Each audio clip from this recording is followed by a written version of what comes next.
Hi, in the last few sessions, we talked about the unsupervised learning and started with clustering tasks. Now, in this session, we will talk about dimension reduction. This also comes under the unsupervised learning.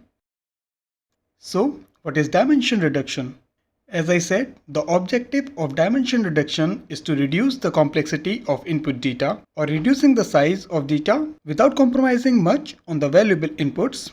This means dimension reduction can be used to pre-process the input data, which can help in reducing the processing cost and time, and that too without compromising much on the important data.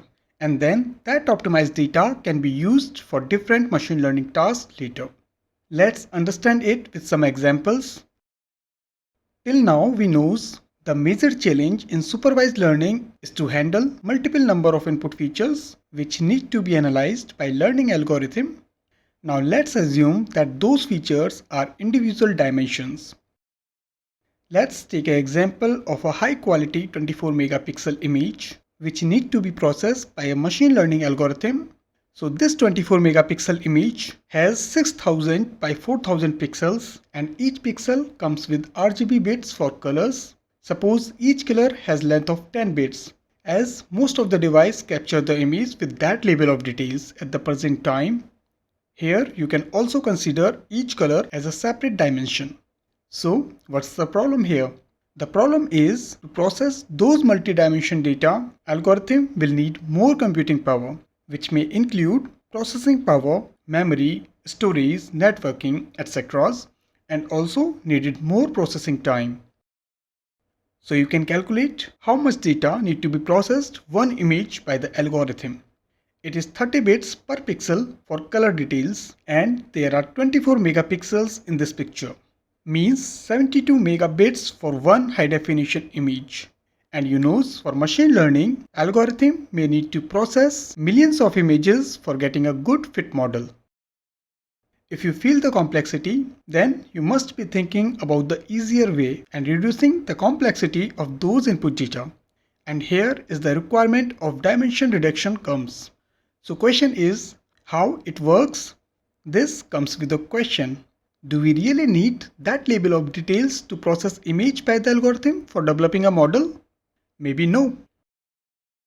Or you can ask the question that do you really need all the input features for the development of a model, or you can develop it with the lesser number of important features. Maybe some of the features are not important for getting the right results or not affecting the results much, but they are adding the huge complexity. Possible, right? So here we need some pre-processing to trim the data before using it for developing a machine learning model. This pre-processing you can also call dimension reduction. Let's understand how it works with a simple example.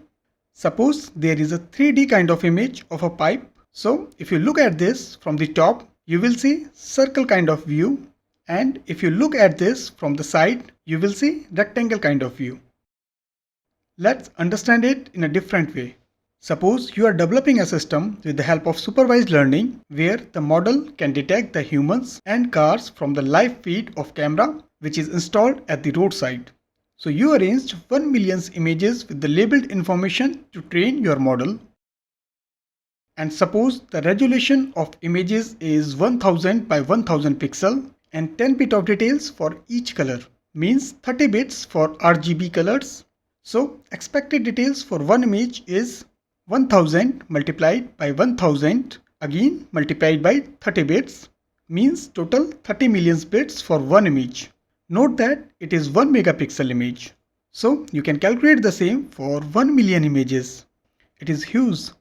Now the first way is to process whole bunch of images as it is, means you gonna need a super powerful machine and also you need to wait long for their processing. Now the second way, but before that think a bit, do you really need to know the color of the human or clothes, or do you need to know the size or the color of the car just to detect if it is a car or not? No, I don't think we needed that. So the complexity and the size of the images can be reduced by reducing the color details.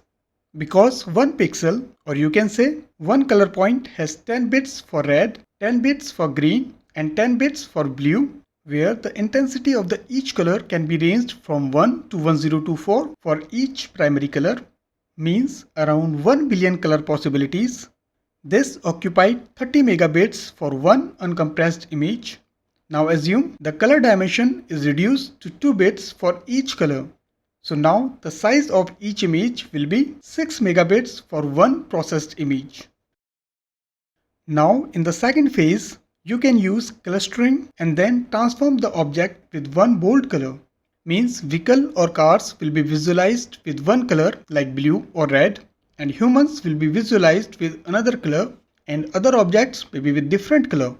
Means now after this processing, the car or vehicle will display with one single colors only, which is enough to identify the human or car from the image. In the next session, we will talk about completely different concept of machine learning, which is reinforcement learning. This is completely different what we have learned till now under supervised learning and unsupervised learning.